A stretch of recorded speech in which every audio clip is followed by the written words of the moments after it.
E aí, galerinha, tudo bem? Professor Luiz Henrique, tentando gravar uma aula aqui para vocês. Na verdade, eu já havia gravado uma aula, mas a aula ficou longa, um pouquinho longa demais, não consegui colocar, nem no Cigar, não consegui colocar também no YouTube, por incapacidade técnica, como havia conversado com alguns. Mas agora eu vou tentar diminuir o tempo dessa aula para ver se eu consigo inserir no Cigar. Tá bom? Espero que vocês estejam bem, que vocês consigam também acessar essa aula. Se alguém não conseguir, por favor, nos comunique, Mas um ajude o outro aí, vamos tentar manter alguma atividade, até para que a gente fique mentalmente sadio, Porque a inatividade, às vezes, também nos deixa meio zureta aí, com a cabeça meio ruim. Então, vamos tentar fazer com que a gente consiga desenvolver alguma coisa nesse período de folga aí. E é um bom período de folga, mas que não pode ser muita folga, temos que continuar estudando, tá bom? Então vamos ver se a gente consegue manter esse canal legal, para ver se a gente consegue manter as atividades aí, tá? Então vamos tentar fazer uma aulinha aqui.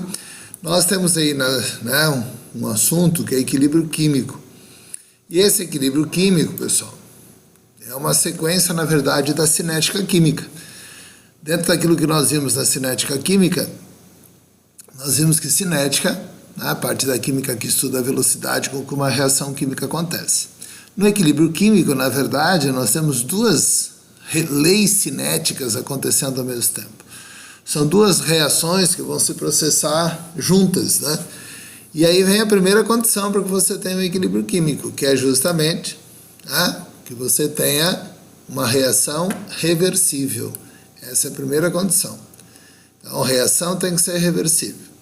Se você tem uma reação reversível, o nome está dizendo, reversível, vai e volta, então você vai ter duas reações acontecendo, uma direta e uma inversa. E para que o equilíbrio aconteça, essas velocidades vão ter que ser iguais. Então, você tem V1, velocidade no sentido direto, à direita, V2, velocidade no sentido inverso, à esquerda. Quando V1 ficar igual a V2, nós vamos considerar que a reação atingiu o equilíbrio químico. Tudo bem? Agora, além de nós sabermos isso, além de nós sabermos que precisamos ter velocidades iguais, também temos que considerar que no equilíbrio químico, se a velocidade para a direita é igual à velocidade para a esquerda, a partir desse momento, as concentrações molares dos reagentes, lembra que o colchete indica a concentração molar, as concentrações molares permanecem constantes, Se a velocidade para um lado é igual para o outro, não mais se alteram. E saber que estabelecido o equilíbrio, a reação não para, o equilíbrio é dinâmico, a reação continua acontecendo nos dois sentidos. Então, reação não para. Tá, vamos de novo, primeira condição, reação tem que ser reversível. Segundo, velocidade direta e inversa tem que ser iguais. Sendo as velocidades iguais, as concentrações têm que ser constantes. E aí saber que no equilíbrio a reação não para. Então, nós temos que saber a partir daí, então nós já sabemos qualitativamente o que é o equilíbrio, nós precisamos saber a partir daí como é que eu reconheço o equilíbrio, Como é que eu sei, a partir daqui está em equilíbrio. Então, é para isso, eu vou usar uma reação que eu já usei com vocês lá na cinética, inclusive usei esses mesmos valores, lembra? Se você pegar seu caderno, você vai encontrar isso lá. Nós temos tempo zero, que significa a reação ainda não começou. Se a reação não começou, quanto que tu tem do produto? Não tem nada, começou ainda. Então no produto tem zero. E aí eu estou colocando que eu tenho 10 mol desse e 30 mol desse. Poderia colocar qualquer valor aqui inicial. Estou colocando proporcional ao coeficiente. Proporção 1 para 3, percebe? Aí eu vou dizer para vocês que no tempo zero eu passei a ter 5 mol. Tínhamos 10, agora temos 5. Significa que reagiu 5 mol. Se aqui reage 5, veja que a proporção é 1 para 3. Se aqui reage 5, aqui vai reagir 3 vezes mais, portanto vai reagir 15. Tinha 30, reagiu 15, sobrou 15. Se aqui reage 5, quanto vai formar lá do outro lado? Agora a proporção é 1 para 2, portanto vai formar 10 mol. Continua a história. Tempo 20, eu vou dizer agora para vocês que eu tenho 3 mol. Tinha 10, agora tem 3, portanto reagiu 7. Se aqui reage 7, aqui reage 3 vezes 7, 21. Tinha 30, sobrou 9. Reagiu 21, tinha 30, sobrou 9. Se aqui reage 7, lá produz o dobro, 14. Tempo 30, tínhamos 10, agora eu tenho 2 mol. Tinha 10, agora tem 2, reagiu 8.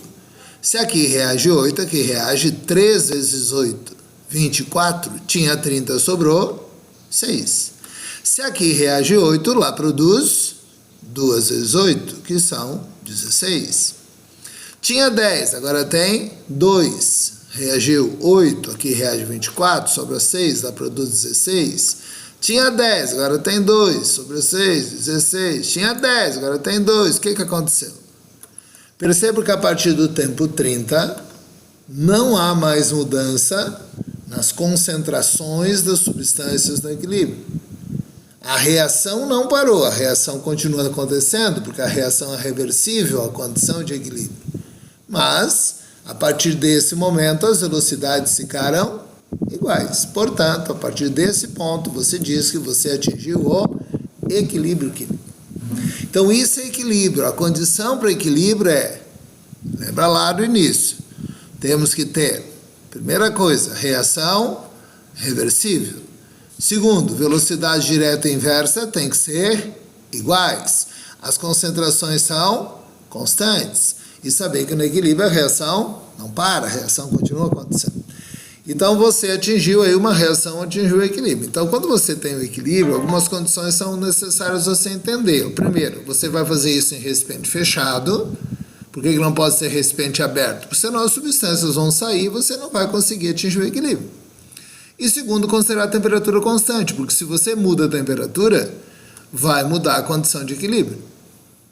Agora vejam bem, essa reação eu posso fazer de duas maneiras. Eu posso fazer a reação do jeito que está aqui, ou eu posso fazer a reação no sentido inverso. Ou seja, aqui eu estou começando com reagente N2O4. À medida que a reação ocorre, você diminui reagente e aumenta produto. Tudo bem? Lembra que o cara que diminui sempre é reagente, o cara que aumenta produto. A partir de um determinado momento, aproximadamente nesse tempo, perceba que as concentrações se mantiveram constantes. Nesse ponto, você vai ter, então, reação atingindo o equilíbrio. Aproximadamente aqui, né? Por aí. Marcou aqui, mas pode ser um pouquinho antes. Agora, vamos imaginar que essa reação aconteça no sentido inverso. Ou seja, começa com o NO2 e vai para o N2O4. Então, o NO2 passa a ser o reagente, ó. Olha lá, ele é que vai diminuir à medida que o tempo passa. E o N2O4 passou a ser produto, porque agora eu estou indo daqui para cá, ou seja, da direita para a esquerda. Aqui eu comecei com 1, aqui eu estou começando com 2, estou fazendo proporcional ao coeficiente. Ó. À medida que o tempo passa, esse cara diminui, à medida que o tempo passa, esse cara aumenta. Agora perceba o que aconteceu nos dois casos. Nos dois casos, as concentrações finais dos dois vão ser iguais. Então, independente de como começa a reação, no final do processo, se você está trabalhando no sistema fechado com temperatura constante, independente se você começa no reagente ou se você começa no produto, ou seja, tu pode colocar dentro do recipiente N2O4 para começar, ou tu pode colocar no recipiente o NO2 para começar. Se tu começar a colocar o N2O4, ele vai reagir, vai se transformar em NO2. Se tu colocar o NO2, ele vai reagir, vai se transformar em N2O4. E o equilíbrio vai se estabelecer de qualquer maneira, e se você colocar quantidades que são proporcionais aos seus coeficientes, no final do processo as concentrações dos dois serão as mesmas. Então você tem que, a partir daí, saber trabalhar essa condição de equilíbrio. Então veja lá, o gráfico que estava lá, só que colocado de uma outra forma. Concentração versus tempo. À medida que o tempo passa, alguém diminui. Quem diminui? Reagente. E outro aumenta. Quem aumenta? Produto. Então, eu não preciso dizer quem é o reagente, quem é o produto. Até que chega num determinado tempo que as concentrações ficam constantes. Nesse momento, nesse ponto, nesse tempo, você vai dizer que você atingiu o equilíbrio químico. Nesse ponto, então, V1 igual a V2. Mas percebam que, nesse caso, você tem uma condição onde o reagente ficou numa concentração maior que o produto. Nós temos, então, o que nós chamamos um equilíbrio de baixo rendimento. Significa, foi pouco para o produto, ficou mais para o reagente. Poderia ter acontecido o contrário. O reagente diminui, o produto aumenta. Sempre quem diminui é reagente, não esqueçam. Sempre quem aumenta é produto. Então, eu não preciso dizer quem é quem. Agora, o fato é que, a partir de um determinado momento, as concentrações ficaram constantes, não mais se alteraram. A partir desse ponto, você diz, o equilíbrio químico se estabeleceu. E nesse caso, eu tenho um equilíbrio de alto rendimento, porque você tem mais produto que reagente. Também pode acontecer, reagente diminui, produto aumenta, e no equilíbrio eles ficam iguais. Mas essa é a condição de equilíbrio, as concentrações ficarem iguais? Não. A condição de equilíbrio é as concentrações ficarem constantes. Quem tem que ficar igual? As velocidades têm que ser iguais, as concentrações têm que ser constantes. Nesse caso, o equilíbrio não é nem de alto nem de baixo rendimento, você tem um equilíbrio de médio rendimento. Então, está mais ou menos equilibrado nos dois sentidos. Então, não é nem alto nem baixo rendimento. Então, esses são os três gráficos que representam aquilo que nós vimos antes, lá naquela equação. Onde você mostrei o que está acontecendo, diminui, outro aumenta, aí você mostra o equilíbrio acontecendo a partir das concentrações ficarem constantes. Agora, uma coisa é você falar de gráfico de concentração versus tempo, outra coisa é você falar de gráfico de velocidade versus tempo. Concentração versus tempo, nós tínhamos lá 3 possibilidades de gráfico. Aqui nós temos uma possibilidade de gráfico. Porque na velocidade versus tempo, obrigatoriamente, no equilíbrio, as velocidades direta e inversa têm que ser iguais. Então, tu não tem alto e baixo rendimento, médio rendimento. Aqui, as velocidades têm que ser iguais a partir do momento que o equilíbrio se estabelece. Então, dessa forma, pessoal, a gente consegue reconhecer um equilíbrio, que a gente chama de análise qualitativa do equilíbrio. E esses equilíbrios, eles podem ser de 2 tipos. Tu pode ter um equilíbrio homogêneo, que é quando todas as substâncias participantes do equilíbrio formam uma mistura homogênea, tá um exemplo colocado, ou o equilíbrio heterogêneo, que é quando você tem as substâncias participantes do equilíbrio em estados físicos diferentes. Então, se você tiver, nesse caso aqui, o exemplo, líquido com gás ou sólido com gás, você tem o que nós chamamos um equilíbrio heterogêneo. Bem? Então, são diferentes equilíbrios que ocorrem em função dos estados físicos das substâncias participantes, em função do número de fases que eu posso ter dessas substâncias no equilíbrio. Beleza? Agora, nós temos aí um exercíciozinho para a gente poder dar ver se a gente entendeu. Então, olha lá o exercício. Então, vejam o gráfico. O gráfico é concentração versus tempo. À medida que o tempo passa, reagente diminui, produto aumenta. O composto A, no ponto de equilíbrio, foi totalmente consumido? Se o composto A tivesse totalmente consumido, ele iria a 0. Então, não. Até porque se A for totalmente consumido, não acontece equilíbrio químico. O composto B, no ponto de equilíbrio, foi totalmente consumido? Da mesma forma, também não. Até porque B não é consumido, B é formado. O composto B forma-se a partir do ponto de equilíbrio? Logicamente que não. O composto B começa a se formar já no tempo inicial lá. Quando a reação começa, tu já começa formando B.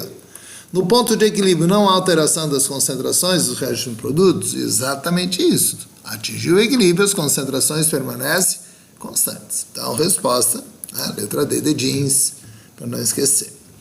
Aqui um outro equilíbrio, vejam, reação de formação da amônia, observando a figura, o que está acontecendo. Então, está mostrando hidrogênio diminuindo, nitrogênio diminuindo, NH3 sendo formado à medida que o tempo passa. Aí ele quer saber alguma coisa sobre isso. As concentrações de reagentes e produto permanecem constantes. As concentrações de reagentes e produtos permanecem constantes a partir da onde? Então, quando o equilíbrio é atingido, as concentrações de reagentes e produtos permanecem constantes. Sim ou não?